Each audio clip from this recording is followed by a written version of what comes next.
পিনাকি সাহেব ওখান থেকে উস্কানি দিয়েছেন ভাঙচুর করার জন্য।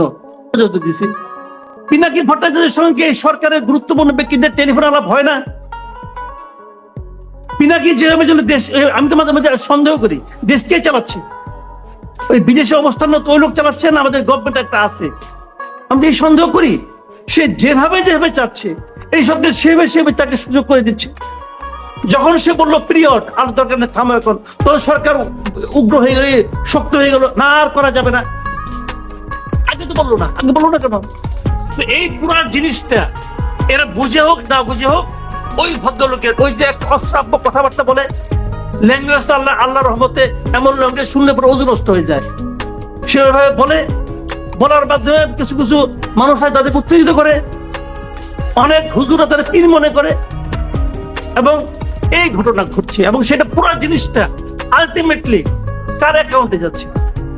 আমাদের দেশ অস্থিতিশীল হলে কার লাভবে ভাই? কার লাভ? ইন্ডিয়ার লাভ। এবং তার প্রত্যেকটা কর্মকাণ্ডের এন্ড রেজাল্ট যাচ্ছে ইন্ডিয়ার পক্ষে। আমি দেখি এখন আমার ভুল হতে পারে, আমি বলছি না আমি খুব ভালো বুঝছি, আমার ভুল হতে পারে, কিন্তু আমি এইভাবে ব্যাখ্যা করছি। এই ব্যাখ্যার একটা কাউন্টার ব্যাখ্যা দেন না আপনি। কেন আপনি এই বাড়ি ভাঙার মধ্যে কি অর্জন করলেন বলেন? আপনি আপনি কি অর্জন করলেন? মাঝখান থেকে এই জিনিসটা অর্জন করলেন, এখন ওরা বলবে যে এই মহিলাকে ফেরত দিলে সে রাজনৈতিক প্রতিহিংসার শিকার হবে, সে দেশে নাই, তারপরে তার বাড়ি ভেঙে ফেলা হয়, কত বড় পলিটিক্যাল সে ভিক্টিম হয়ে গেছে এখানে। এটা বলবে এখন ইন্ডিয়া। দেখেন তাহলে আপনার আমার কি হলো? আমার তো দরকার শেখ হাসিনাকে। আমার আপনি বাড়ি ভাঙবেন, সরকার যে কোনো সময় ভাঙতে পারতো, এই বাড়ি থেকে আগামীকালকে এসে নিয়ে কেউ উঠতে পারতো, সরকার যে কোনো সময় ভাঙতে পারতো। এখন কেন যখন তাকে নিয়ে আসার আমার প্রয়োজন তখন কেন এই সুযোগটা কে করে দিল? এটা একটা ভয়ঙ্কর, আমরা বলি তো আমি দেশ একটা ভয়ঙ্কর ষড়যন্ত্রের মধ্যে আছে। এবং এটা মানে কি বলবো, এটা কেন এই ষড়যন্ত্রের সবাই মাথা গোলাচ্ছে আমি জানি না। জি, এই কাজটা যে ভালো হয় নাই সেটা তো প্রধান উপদেষ্টা একদিনে দুইবার বিবৃতি দিয়ে বলেছে। সেটা একদিনে দুইবার বিবৃতি দিয়েছে, পরের দিন দুইবার। আর ফওয়াদ সাহেব যে কথাটা বলেন, ফওয়াদ ভাই এক কথা খুবই একমত যে উস্কানি কিন্তু দিয়েছে শেখ হাসিনা। আমি এটা সঙ্গে একমত, কিন্তু শেখ হাসিনা এখন যে বক্তৃতাটা দিল, সে যে মানে অনলাইনে আসলো, উস্কানির ঘোষণার আগে আসছে, ভাঙচুরের ঘোষণাও আগে আসছে। ভাঙচুরের ঘোষণার ব্যাপারে এটা নিয়ে আপনার সোশ্যাল মিডিয়ায় বলা হয়েছে পিনাকি সাহেব ওখান থেকে উস্কানি দিয়েছেন ভাঙচুর করার জন্য, প্ররোচনা দিয়েছেন। আমার কথা হলো শেখ হাসিনা উস্কানি দিয়েছে। শেখ হাসিনা কি আমার আয়ত্তের মধ্যে আছে, নিয়ন্ত্রণের মধ্যে আছে? নেই। পিনাকি সাহেব উস্কানি দিয়েছে, পিনাকি সাহেব কি আমার নিয়ন্ত্রণের মধ্যে আছে? নেই। আমার নিয়ন্ত্রণে কি আছে? আমার নিয়ন্ত্রণে আছে ধানমন্ডি এলাকাটা। আমি কেন সেটা হতে দেব? আমি কি সেটা হওয়ার জন্য, এই যে কথাটা ফওয়াদ ভাই বললেন যে মানুষের ট্রমাটাইজ হয়ে গেছে, মানুষের স্বাভাবিক বোধ বুদ্ধি লোপ তো পেয়েছে, অবশ্যই এটাকে সমর্থন করার কোনো সুযোগ নাই। উনিও কিন্তু মনে মনে সমর্থন করতে চান কিনা আমি জানি না, কিন্তু প্রকাশ্যে কিন্তু সমর্থন করেন নাই, কারণ করতে পারবেন না, উনি আইনের লোক, পারবেন না করতে, সমর্থন করার কোনো সুযোগ নাই। হ্যাঁ, একটা কথা বলছেন যে মানুষের মানসিক অবস্থাটা কি ছিল, সেটা যদি আমরা বুঝতে পারি তাহলে হয়তো এর কারণটা ধরতে পারবো। কারণটা আপনি ধরেন হিট অফ দ্য ধরেন আপনি একজন লোক এসে মনে করছে আমার খুবই একটা অপমান করলো, আমার এক আত্মীয়কে, আমার স্ত্রীকে, আমার কন্যাকে খুব অপমান করলো, ধরলো, সে আমার আয়ত্তের মধ্যে আসলো, আমি নিজেকে নিয়ন্ত্রণ করতে পারলাম না, তাকে আমি একটা কোপ দিয়ে বসলাম। আমার মারাটাকে আপনি ইমোশনালি জাস্টিফাইড করতে পারলেন, লিগালি পারবেন? লিগালি পারবেন? রাষ্ট্র তো রাষ্ট্র বিচার আইন লিগালি চলবে। সেই লিগালি আমার গভর্নমেন্ট কি করেছে? কিচ্ছু করেনি, চুপচাপ বসে থাকছে। সেই বিবৃতিটা দেওয়ার পর তার মনে হয়েছে এটা বিবৃতি তো ঠিক হলো না, তার ঠিক 4-5 ঘন্টা পরে আরেকটা বিবৃতি, ওই দিন আপনি একটার সময় বিবৃতি দিচ্ছে, একটা আমি একদম হিসাব করে দেখছি, একটা 3 মিনিট আমি বিবৃতিটা পেয়েছি। তো অত রাতে বিবৃতি দিতে হলো কেন? বুঝতে পারছি ওটা ঠিক হয়নি। এই বিবৃতিটা সারা দুনিয়াকে খাওয়ানো যাবে না, এবং সারা দুনিয়াকে আজকেও খাওয়ানো যায়নি। গভর্নমেন্ট আমি মনে করি ফওয়াদ ভাই যেটা বললেন যে প্রপাগান্ডা অনেকে শেখ হাসিনার ট্র্যাপে পড়েছে, আমি তো মনে করি যে গভর্নমেন্ট হিমসেলফ ট্র্যাপে পড়েছে। ক্ষতি হয়েছে কার? দেখেন, ক্ষতি হয়েছে বাড়িটা, ক্ষতি হয় না। বাড়ি ভাই একটা স্থাবর সম্পত্তি, যে কোনো সময় আবার উঠবে, ঠিক আছে? শেখ হাসিনা সে তো হাজার হাজার অপরাধ করছে, কিন্তু বুঝাই গেল আজকে তাকে বিচারের মুখে আনলে তার কি পরিণতি হবে এটা বুঝতে আমার কোনো কষ্ট হচ্ছে না, এবং এটাই হওয়া উচিত। এটা নিয়ে আমার কোনো আপত্তি নাই। ক্ষতি হয়েছে ডক্টর ইউনূসের, ক্ষতি হয়েছে ডক্টর ইউনূসের ইমেজের, ক্ষতি হয়েছে ওনার গভর্নমেন্টের যে ইমেজ ইন্টারন্যাশনাল ছিল সেটা। কার লাভ? এটা হলে কার লাভ? আমার লাভ না, আমার লস। ব্যারিস্টার ফুয়াদের লস। লাভ কার? লাভ ইন্ডিয়ার। আর লাভ কার? ইন্ডিয়ার যারা চর আছে তাদের, যারা এজেন্ট আছে, ডিপ এজেন্ট তাদের। হ্যাঁ, নির্বাচনের উপরে আসলে অনেক কিছু প্রভাব ফেলবে। দেখেন, নির্বাচন নিয়ে এখন পর্যন্ত কিছু কথা আলোচনা হচ্ছেই না। সেগুলি কিন্তু আর কয়দিন যখন নির্বাচনে একটা রোড ম্যাপ ঘোষণা করা হবে, তখন তফসিল ঘোষণা করা হবে, তখনই কিন্তু মানুষ ওই জিনিসটা জানতে চাইবে যে ওইগুলি কি। সেটা কি জানেন? প্রথম যে প্রশ্নটা উঠবে সেই প্রশ্নটা হলো, এই সরকার কি নির্বাচনের সময় নিরপেক্ষ থাকতে পারবে? যে ইঙ্গিতটা মির্জা ফখরুল ইসলাম আলমগীর কিন্তু আরো প্রায় কয়েকদিন আগেই দিয়েছিলেন। একটা সাক্ষাৎকারে উনি বলেছিলেন যে যদি তারা নিরপেক্ষতার রক্ষা করতে না পারে তাহলে নতুন সরকারের প্রয়োজন হবে নির্বাচনের জন্য। এবং এটা এখন ইতিমধ্যে ভ্যালিড কোশ্চেন হিসাবে আমি মনে করি আসতে শুরু করেছে। আমি একটা এক্সাম্পল দিয়ে বলি যে এখন এটা স্পষ্ট হয়ে গেছে আর দু একদিনের মধ্যে ছাত্রদের একটা রাজনৈতিক দল হতে যাচ্ছে। এবং এটাও স্পষ্ট যে প্রধান উপদেষ্টা ডক্টর মোহাম্মদ ইউনূস উনি ফিনান্সিয়াল টাইমসকে যে পডকাস্টে যে ইন্টারভিউটা দিয়েছিলেন সেখানে উনি স্পষ্ট করেই বলেছেন যে ছাত্রদের এই রাজনৈতিক দল করার ব্যাপারে ওনার একটা আগ্রহ আছে, উৎসাহ আছে। উনি বরং এদেরকে উৎসাহ দিয়েছেন যে তোমরা একটা রাজনৈতিক দল করো। কেন দিলেন উৎসাহ? কারণ উনি চান যে ছাত্ররা একটা রাজনৈতিক দল করুক।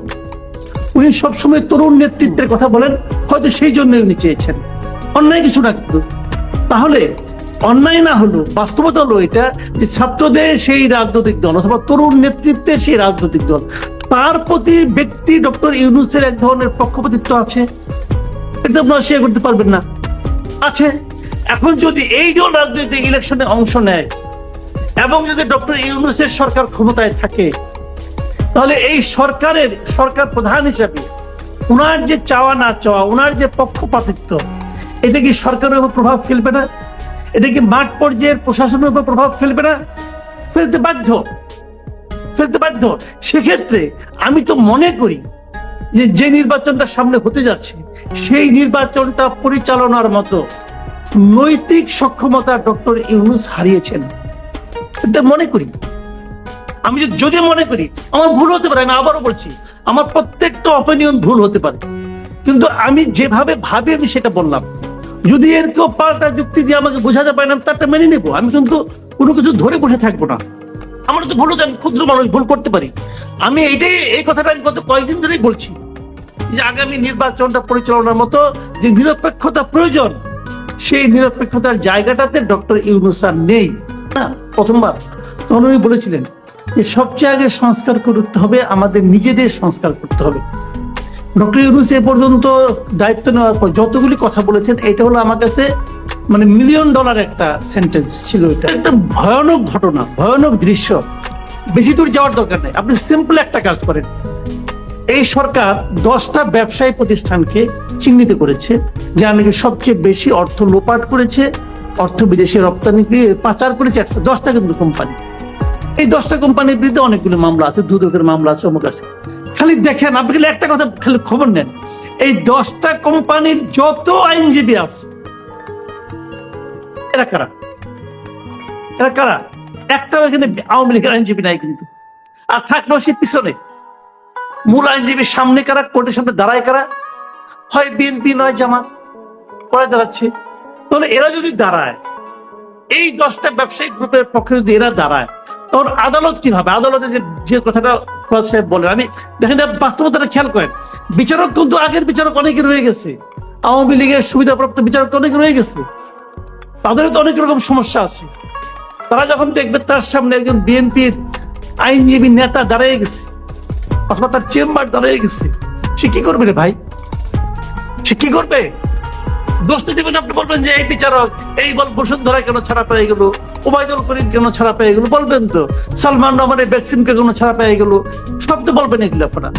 কিন্তু তাদের জন্য ছাড়া পেল অথবা এদেরকে ছাড়া পাইতে কে সহযোগিতা করলো? কেউ কি বলবে? কেউ বলছে? কোথায়? বৈষম্যবিরোধী ছাত্র আন্দোলন এখন বলে না কেন? যে এই প্রতিষ্ঠানগুলো মামলা যারা লড়বে তারা কারা, তাদেরকে আমার চিন্তা, তারা কি বিএনপি করে? যদি বলা হয় যে এই যে পক্ষে দাঁড়ালে পরে তুমি বিএনপি করতে পারবে না, সবাই বিএনপি ত্যাগ করবে কিন্তু মক্কেল ত্যাগ করবে না। এত টাকা বিএনপি ত্যাগ করবে রে ভাই, বললাম তো বিএনপি ত্যাগ করবে কিন্তু মক্কেল ত্যাগ করবে না। বিএনপির কোন আইনজীবী নেতা নাই যারা নাকি এই 10টা প্রতিষ্ঠানের মামলা করতেছে না?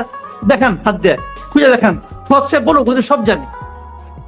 তো এই যে পেইন গুলো, এই পেইন গুলো কি ডক্টর ইউনূসের সেই কথার সঙ্গে লাগছই না? তবে আগে নিজেকে সংস্কার করেন। তার মানে আপনি তো এদেরকে টিকে রাখতে চাচ্ছেন, আপনি এদের কাছে চাঁদা নিচ্ছেন। বসুন্ধরা চাঁদা কেনা নিচ্ছে বলেন আপনি? এই আমাদের সাংবাদিকদের মধ্যে বিএনপি পন্থী সাংবাদিক কাদের গনি চৌধুরী, উনি চাকরি দিচ্ছে, জাস্ট চাকরি দিচ্ছে ওদেরকে রক্ষা করার জন্য। কি করছে বিএনপি তার ব্যাপারে? সে এখনো বিএনপি লিডার আছে না? তো এগুলি তো হচ্ছে, তো এগুলি বলে লাভ নেই ভাই। এইগুলো হলো বাস্তবতা। একই যেই লাউ সেই কদু বলে না, গ্রামে গ্রামে যে প্রভাবটা আসছে, এটা কিন্তু যেই লাউ সেই কদু, এটা কিন্তু ইংরেজি কোনো ভার্সন পাবেন না ভাই, এটা বাংলা থেকে কেবল প্রযোজ্য, এটা আমাদের দেশের জন্য প্রযোজ্য, যেই লাউ সেই কদু। আপনি কি করবেন? এই দেশের মানুষ হাজার হাজার বছর অভিজ্ঞতা থেকে এই শব্দটা ব্যয় করছে, এই জাতির জন্য এটাই অ্যাপ্রোপ্রিয়েট শব্দ। একদম হবো না আমি তা বলছি না, আশাবাদী হবো। এই যে কথাগুলো উচ্চারণ করছি, এই যে কথাগুলো উচ্চারণ করছি, এখানে তো আশাবাদী হওয়া যায়। আজকে বৈষম্যবিরোধী ছাত্র আন্দোলন একটা ঘোষণা দিলেই তো পারে। এই যে ব্যবসায়িক সন্ত্রাসী যারা ছিল, তাদের মামলা যারা করবে তাদের বিরুদ্ধে আমরা অ্যাকশন নিব। ওরা বলুক, ওরা তো অনেক কিছু করছে, বলুক, বলা তো উচিত। তারা যদি আদালত প্রাঙ্গণে এসে বিচারপতিকে ছুটিতে পাঠাতে পারে, তাহলে এদেরকে ছুটিতে পাঠাতে পারে না? বলুক। নাকি এদেরও কেউ খায় খেয়ে বসে রয়েছে, কে জানে? এই খবর পাচ্ছি বসুন্ধরায় কে কে যায় না যায়, অনেক খবরই তো পাই, অনেকেই যাচ্ছে। যদি সেরকম হয় তাহলে সমস্যা, আর যদি তা না হলে যদি একটা ঘোষণা দেয় তাহলে অনেক কিছু চেঞ্জ হতে পারে। আইনজীবীরা বলুক, প্রকাশ করে দেখ নামগুলো, অন্য কিছু দরকার নাই। এই যে ফুয়াদ সাহেব আছে, আপনি প্রকাশ করে দেন না কেন? প্রকাশ করে দেন যে বসুন্ধরায় মামলা অমুক অমুক আইনজীবী করতেছেন, ইয়ের মামলা, বেক্সিমকো মামলা অমুক অমুক আইনজীবী করতেছেন, ওবায়দুল করিমের মামলা অমুক অমুক করতেছেন, বলে দিতে হয়। বলে দেন না, কিছু দরকার নেই, আর কিছু করতে হবে না। যাদের কোনো সমালোচনা করা দরকার নাই, সোশ্যালি তাদের ব্যাপারে দেখবেন একটা জনমত গড়ে উঠছে, করতে হবে।